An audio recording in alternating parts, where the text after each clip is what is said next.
You receive my instruction in dressing room. I want clean fight. Obey my command. Protect yourself at all times. Touch, love, and good luck.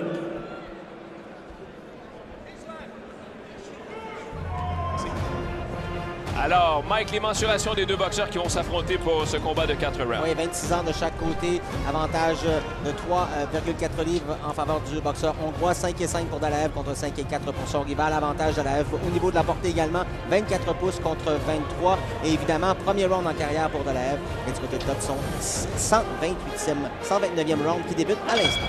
Et c'est parti, l'officiel pour ce combat, M. Jean-Guy Brousseau. Dalaev, culotte noire, Todd, culotte blanche. Top boxeur hongrois. Hein? Il s'est promené pas mal quand on regarde sa fiche pour le nombre. Il n'a pas tout à fait 40 combats, mais il s'est battu seulement 6 fois chez lui en Hongrie, mais 9 fois en Slovaquie, 8 fois en Italie, 3 fois en Belgique, 2 fois en Angleterre, 2 fois en Allemagne, 2 fois au Canada, au Danemark, en Irlande, en France, en Suisse. C'est un grand voyageur. Un globe-trotter, comme on dit. Au Canada, n'a pas été chanceux. Il avait perdu 2 fois contre Billy Chris Plessis et Badim Laham. Dans le coin de Dalaev, perçoit Marc Ramsey avec notamment Ross Amber qui sont là pour l'encadrer. Todd, son surnom, Little Tyson. Wow! On va garder juste le premier Little, si tu me permets. Et on voit la différence au niveau de la vitesse déjà, une grosse différence entre les deux. On regarde les deux boxeurs. Il y en a un qui c'est son premier round en carrière, l'autre c'est son 129e. On dirait que c'est le contraire. On dirait que le gars qui est en culotte blanche dispute un premier combat à vie.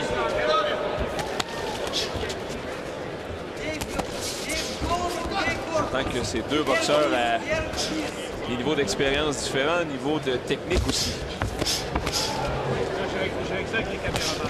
Todd a tendance un peu à avoir un peu le corps droit et avance un peu les mains hautes, donc il ne protège pas beaucoup son corps et quand même facile à toucher.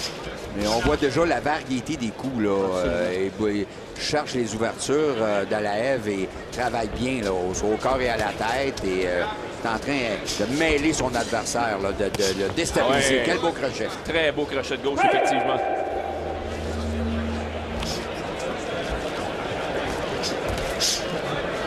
Ouais, Dalaev place une bonne droite.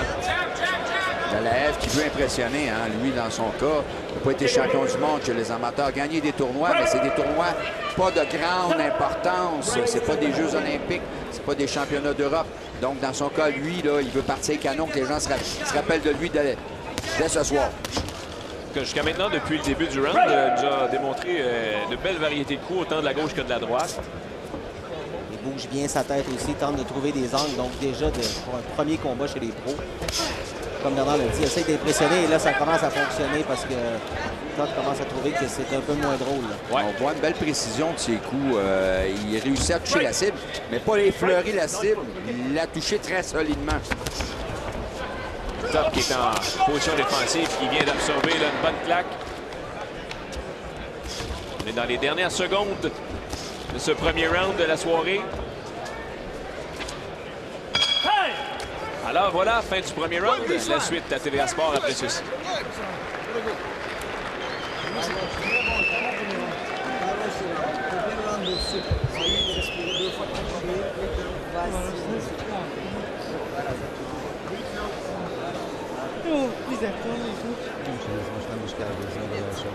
Le coup de poing qui fonctionnait le mieux dans le combat, c'est son jab. Le jab,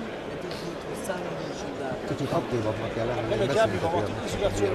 L'autre va vouloir le boxer. C'est facile pour Ruslan de contre-attaquer. Un bon jab et la contre-attaque. Son adversaire fait beaucoup d'erreurs techniques. C'est là qu'il faut le faire payer.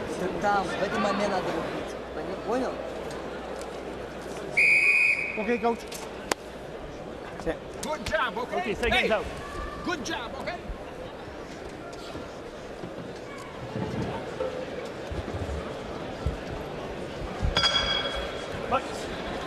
On est de retour au Colisée Pepsi de Québec pour le deuxième round de ce combat entre Vislan Dalaev, culotte noire, contre son rival hongrois, Shabbat Toth. Mike, c'était un premier round à l'avantage du boxeur russe. point un round facile.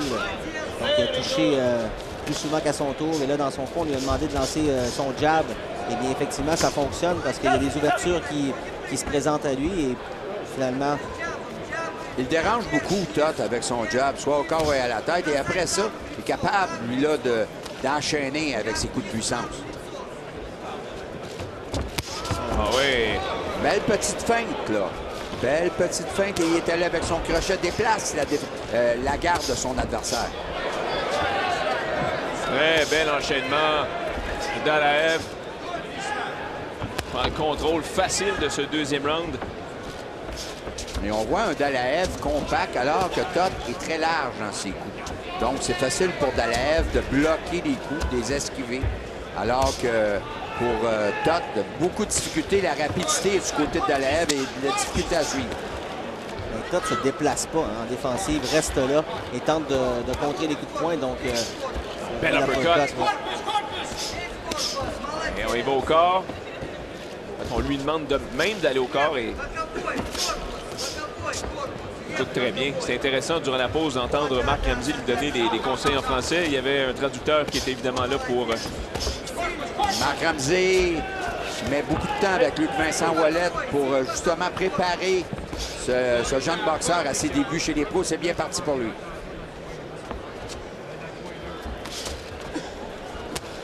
Ah, belle gauche. Toth qui n'a pas le choix de garder les deux mains bien hautes, qui encaisse à nouveau une bonne gauche. En 2012, dans ses deux combats au Canada, Barlam, Duplessis avait gagné une décision, mais Barlam l'avait arrêté au troisième rang.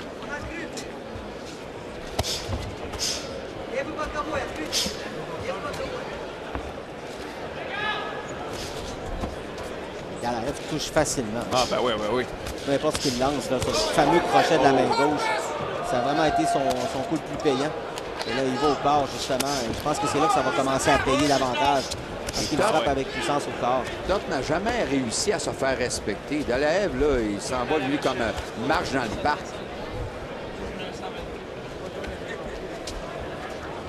Dalaev, s'il se place gaucher, est-ce qu'il va faire des actions? C'est juste pour tromper son... Ah non, il porte des actions. Donc, peut-être un petit côté ambidex.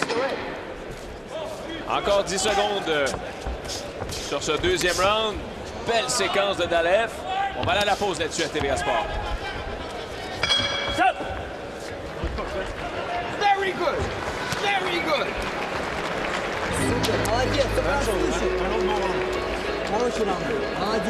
Du beau travail, messieurs, de Dalaev. Je pense que Marc Ramsey, Ross Ember, tout le monde dans le coin est bien heureux de ce qui se passe actuellement. Là. Absolument. 2 rounds faciles pour On a Dalaev. vu que le jab marchait bien, le crochet de gauche au corps aussi marchait. Dalaev qui fait beaucoup de feintes, beaucoup de provocations, beaucoup de mouvements pour déstabiliser son adversaire, pour le surprendre. Il touche la cible régulièrement. Là. Il cherche l'ouverture. Beau crochet ici. Oh, que Toth a de l'air à trouver que ça... C'est bien mal reçu au Canada, lui. Il reste quand même debout.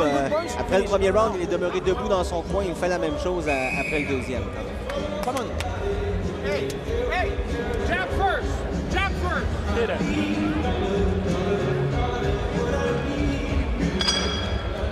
Alors, on est prêt à reprendre l'action au Colisée Pepsi de Québec. 2 premiers rounds qui appartiennent facilement à Dalaev, Mike.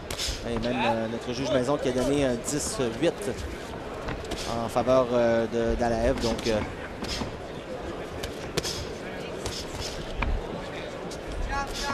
c'est sûr que justement, quand Dalaev va toucher avec des combinaisons, avec des coups puissants qui suivent un sur l'autre, eh bien, je pense que ça pourrait causer le dommage fatal parce que on voit que Toth n'a pas les outils pour rivaliser avec son rival. Notre juge maison, Don Majeski, qui est un agent international très respecté, un des personnages les plus influents de la boxe professionnelle mondiale. On a la chance de l'avoir avec nous ce soir. Oui. On va pouvoir contester son jugement. Jean-Guy Brousseau qui doit intervenir. Oui, Jean-Guy Brousseau de Québec, bien content, lui, là d'avoir un galop de boxe chez lui et d'être d'office dans le premier combat de la soirée. Ah oui. Une opportunité, là. Boxeur d'origine russe, mais énormément de pression sur le Hongrois. Todd a beaucoup de difficultés. Hein? Il tient son menton très haut, donc il est une cible facile pour Dalaev. Dalaev le rejoint, il travaille bien avec son jab. Il a suivi les recommandations de Marc Ramsey. Il n'a jamais oublié de travailler avec son jab, donc est en contrôle tout le temps de la situation. Est en mesure, justement, de savoir c'est quoi la distance entre lui et son adversaire. Et en bon vétéran, là, Todd s'accroche à chaque fois qu'il le peut, là, parce qu'il sait que ça fait mal lorsqu'il reçoit plusieurs coups consécutifs. Donc, là, tu vois, là, il a été... Les mains sont basses, hein, Todd, dans les échanges, et c'est dangereux pour lui. Là.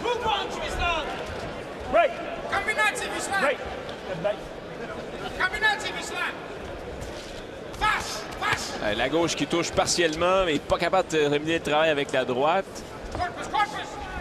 Dalaev aurait pu travailler au corps. Là. Il était en bonne position. Ça va être toutes des choses qu'il va regarder après le combat avec son entraîneur. Il va être en mesure parce qu'il y avait une belle opportunité. Là. Belle droite. Et le sang, là, le nez de Todd qui saigne abondamment. Ouais. Il a la bouche ouverte de plus en plus. Oui, et Dalaev qui continue, lui, de on voit que Todd est éprouvé. Il lance son jab. Et son jab ne revient pas. Son jab reste sur la cible. Et là, il devient une cible facile pour la contre-attaque.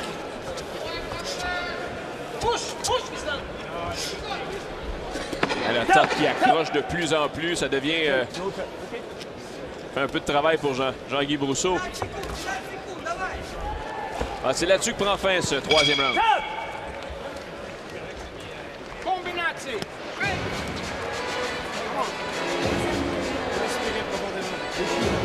Ça devient de plus en plus pénible pour Todd, hein, messieurs.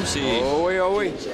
Et... il va avoir la limite de ce quatrième. On voit dans son visage, là, il doit dire heureusement que c'est juste un 4 rounds. Les coups de Dalaev sont courts. Et ça, là, c'est payant pour lui. Là. La vitesse qu'il dégage, l'adversaire n'est pas capable de suivre le rythme infernal que Dalaev a imposé depuis le début du combat. C'est le pourcentage de coups de qualité qui touche du côté de Dalaev.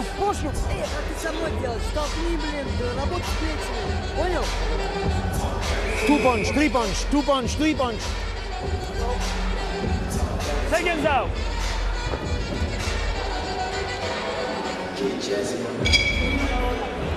C'est reparti. Avantage d'Alaev, c'est clair après 3. Le quatrième round est maintenant commencé. On est chez les super coqs, donc 122 livres. Et la question de savoir, pas de savoir qui va gagner, mais simplement comment va se terminer le combat. Est-ce que ça va être une décision facile pour Dalaev ou encore qu'il va être en mesure de terminer le travail? Mais je pense qu'il a une occasion d'ouvrir un peu les yeux parce que jusqu'à maintenant, il nous a prouvé qu'il était le meilleur boxeur dans les deux, démontré de belles combinaisons, de belles feintes, un beau jeu de pied, bouge sa tête très, très bien. Et maintenant, il faut qu'il apprenne justement à être en mesure de repousser un adversaire comme ça qui veut simplement s'accrocher, de pas de le bousculer et de le frapper pour lui faire mal et arrêter le travail. Voilà, ça va bien. Là. Todd est à son 39e combat en carrière et là, il prend un débutant. Et c'est probablement un des combats les plus durs de sa carrière, justement. Donc, c'est pas encourageant. Là. Sa carrière s'en va nulle part. À part d'avoir du pays. Oui, ça, pour se promener, il se promène, mais... pour accumuler des points, il en accumule. Ça, je suis convaincu. Quelle droite! Et là, plus ça va, là, le travail de tapissage de Dalaev se poursuit. Oh, encore, la droite passe facilement. Dalaev qui a travaillé en combinaison, là. Veut absolument, lui, arrêter son adversaire avant la limite. On voit là que c'est l'objectif, absolument, dans ce round, c'est d'arrêter son adversaire. Il a réussi à appliquer une gauche, juste ici en décrochage.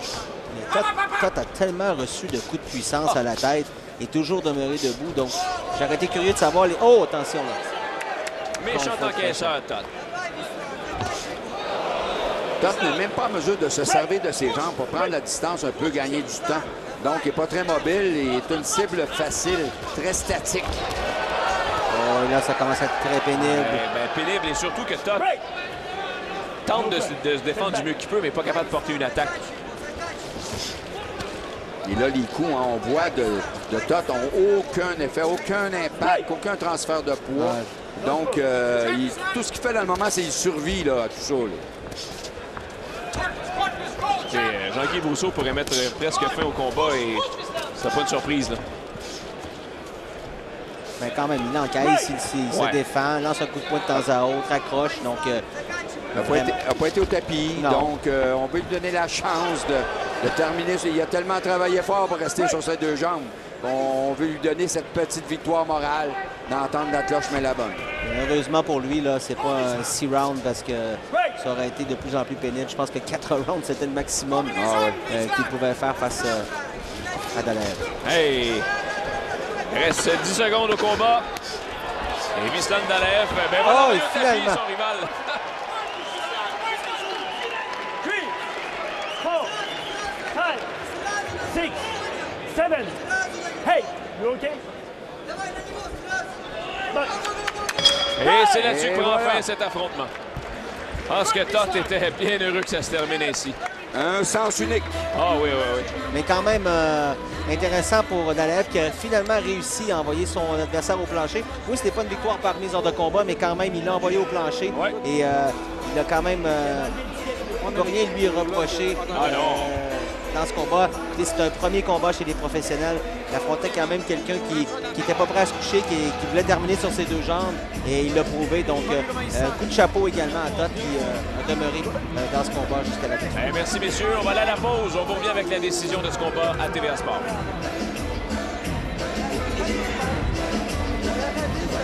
On dit qu'il a vraiment bien boxé. On voyait que l'autre était...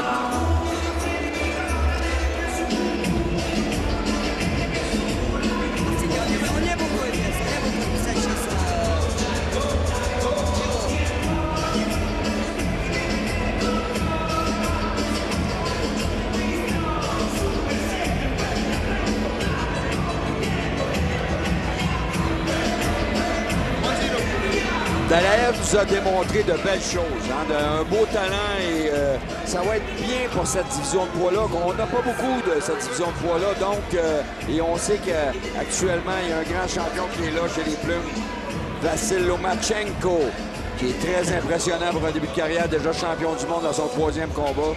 Il vient de défendre son titre.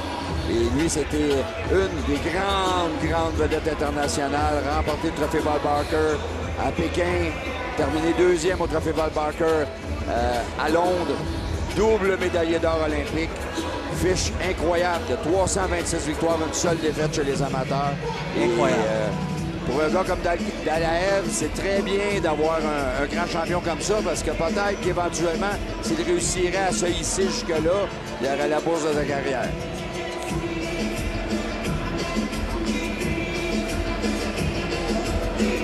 On est de retour à Québec et tout de suite, on va aller au centre du ring pour écouter la décision avec Christian Gauthier. Les juges Lapointe et Procopio remettent des cartes de pointage de 40-35. Et le juge Ansel Stewart remet une carte de pointage de 40-34 pour le gagnant par décision unanime, Vislan Dalaev.